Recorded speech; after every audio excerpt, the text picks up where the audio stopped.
ဖေမြင့်နှလုံးသားအာဟာရနှင့်စွန့်စားခြင်း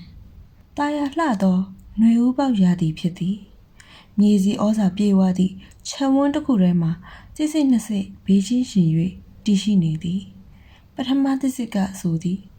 ငါအပင်ဖြစ်ခြင်းနဲ့ကြီးထွားခြင်းနဲ့ငါအမြင့်တွေအောက်ဖက်မြေကြီးထဲနက်နက်ရှိုင်းရှိုင်းတွန်းပို့ခြင်းနဲ့ငါအစိုးအညောက်တွေအထက်မြေလွာကိုဖောက်ထွင်းပြီးအပြင်ဘက်ထွက်ခြင်းနဲ့နူးညံ့တဲ့အဖူးလေးတွေပွင့်အားလာတဲ့အချက်အလွှာတွေနဲ့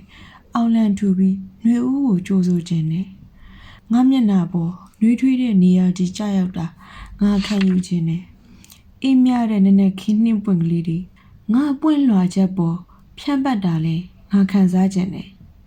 ဒီလိုဖြင့်သူကြီးထွားရှင်သန်ခဲ့သည်ဒုတိယသစ္စာရဤသို့ဆိုသည်အပင်ပေါက်ရမှာငါကြောက်တယ်အမြင့်တွေမြေကြီးထဲထိုးထဲတော့အမောင်ထဲမှာဘာတွေနဲ့ရင်ဆိုင်တိုးရမလဲငါမသိဘူးအပေါ်ကမြေမာကိုဖောက်ထွက်တော့လဲညွန့်ညံ့တဲ့ငါအစိုးညောင်လေးတွေပဲ့ရွက်ပျက်စီးအောင်မှာစိုးတယ်အဖူးငုံလေးတွေပွင့်အားစားမှာပက်ကြည့်စားသွားရင်ရော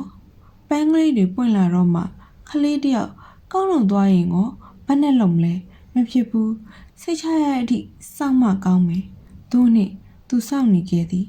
တနေ့မှာတော့ခြံဝန်းထဲမှာအစာရှာဖွေသည့်ကျမတကောင်ဟိုးတီတီရရင်စိတ်ချရသောအချိန်ကိုစောင့်မျှော်နေသည့်သစ်စီကိုတွေ့ကစက္ကနဲကောက်စားပစ်လိုက်လေသည်